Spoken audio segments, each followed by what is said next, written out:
AICCയോട് ഞങ്ങൾക്ക് പറയാനുള്ളത്, ഈ നേതൃത്വം ഞങ്ങൾ എല്ലാവരും പൂർണ്ണമായി ഉത്തരവാദിത്വം ഏറ്റെടുത്തുകൊണ്ട് യാതൊരുവിധ തർക്കങ്ങളുമില്ലാതെ ഒറ്റ ലക്ഷ്യം മാത്രം മുന്നിൽ വെച്ചുകൊണ്ട് ഞങ്ങൾ ഒരുമിച്ച് മുന്നോട്ട് നീങ്ങി ഇന്ത്യൻ നാഷണൽ കോൺഗ്രസിന്റെ നേതൃത്വത്തിൽ ഐക്യ ജനാധിപത്യ മുന്നണി 100-ലധികം സീറ്റുമായി തിരിച്ചു വരും എന്ന് ഞങ്ങൾ ഉറപ്പു നൽകുന്നു.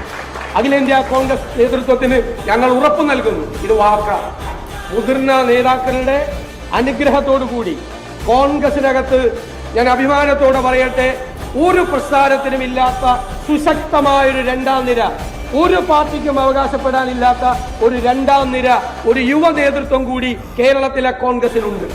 ഇതിനെ സമഗ്രമായി ഒരുമിച്ച് നിർത്തി വലിയ മുന്നേറ്റം കോൺഗ്രസ് പ്രവർത്തകർക്ക് ഒരു വിഷമവും ഉണ്ടാക്കാത്ത തരത്തിൽ, ഒരു സങ്കടവും വരാത്ത തരത്തിൽ ഒരുമിച്ച് ഞങ്ങൾ എല്ലാവരും ഒരു ടീമായി നിന്ന് മുന്നോട്ട് പോകും എന്ന വാക്ക് മാത്രം നൽകിക്കൊണ്ട് ഈ പുതിയ നേതൃത്വത്തിന് കേരളത്തിലെ മുഴുവൻ കോൺഗ്രസ് പ്രവർത്തകരുടെയും UDF പ്രവർത്തകരുടെയും പേരിൽ അഭിനന്ദനങ്ങളും ആശംസകളും നേർന്നുകൊണ്ട് ഞാൻ എന്റെ വാക്കുകൾ ചുരുക്കും.